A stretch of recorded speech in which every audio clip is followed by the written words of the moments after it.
Are you struggling to balance your faith with your 9 to 5 job?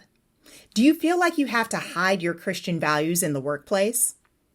Today, we're diving into a topic that many of us wrestle with. How should Christians approach their 9 to 5 job? So whether you're thriving or barely just surviving, this one's for you. So the verse of the week is Proverbs chapter 16, verse 3, and it reads, "Commit to the Lord whatever you do, and he will establish your plans." And so I want to share with you 7 ways that Christians can and should approach the workplace with clarity, confidence, and Christ-centered conviction. Number 1, view the workplace as a mission field. The workplace is more than just titles or paychecks. It's a mission field. You've been planted there for a reason, okay? Even if it doesn't feel like it. You're not just there for a paycheck. You're placed there on purpose, with a purpose. God can use your skills, your attitude, and integrity to influence others and shine light in dark places. Your life may be the only Bible some people read. So be the light, even if it's in the conference room. Number 2, lead with excellence and integrity. So the corporate world often rewards compromise, but as a Christian, your promotion comes from God, not people. And so you need to do your work with excellence, honesty, and a servant's heart. Your faith should enhance your work ethic, not hinder it. You don't need to play dirty to win, and God promotes those who stay faithful. Number 3, set boundaries without apology. So I never wanted to live my life and look back and realize that my ladder was leaning against the wrong wall.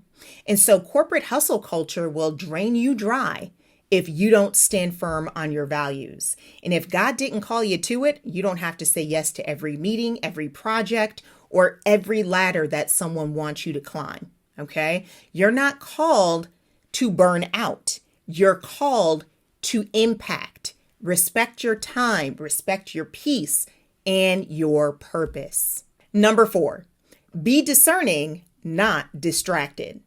So not everything that glitters is gold, and every opportunity isn't a God opportunity. So you need to pray for wisdom before you make big moves.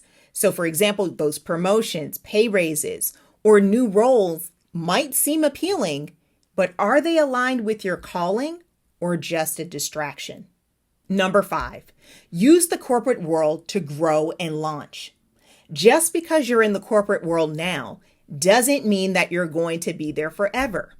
Use it to build your skills, relationships, and resources. But never forget, your title does not define or validate who you are.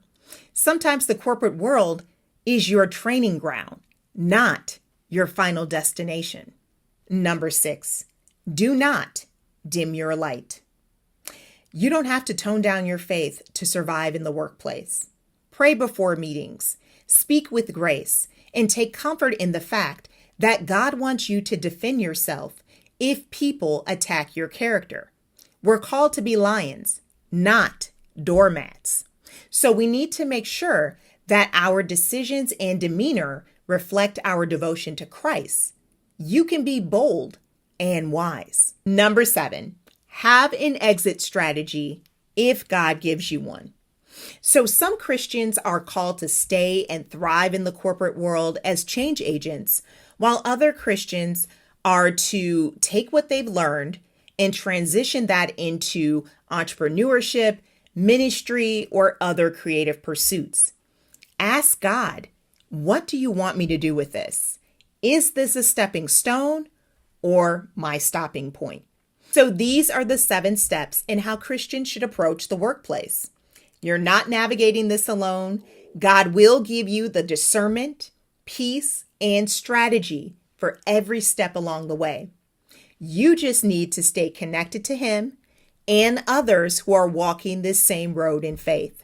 So I've got my degree in marketing and communication, and I've worked in the marketing arena for over 20 years for major global marketing firms and manufacturers. So I know what it's like to succeed in the corporate world and feel like you're being pulled towards something more. I'm a podcaster. In fact, I host and produce the Hustle and Faith podcast. I'm a content creator, and I'm voiceover talent. But what's more important to me is that I thoroughly enjoy helping others like you to realize that there's more to life than the workplace has to offer. And so I help people, especially women, build purpose-driven brands rooted in faith. In the meantime, download the free guide that I created called From Corporate to Calling: Questions to Discern God's Direction. So this guide has Bible verses, journaling space, and action steps to help you move forward in faith. I created this guide to help you gain more clarity regarding the next steps that God has in store for your career. God didn't give you gifts for them to remain hidden. It's time for you to move boldly into your purpose. If this video has blessed you, be sure to like and subscribe and share it with a friend who could use some encouragement. Let me know in the comments section, how has your faith shaped your corporate journey? Always remember, if you're everything to everyone, then you risk being no one. You never know who you will inspire. See you in the next episode. Most Christian books for single women focus on preparing for a husband or enduring singleness until your time comes. My book, How to Live an Extraordinary Life with or Without Mr. Right, is different.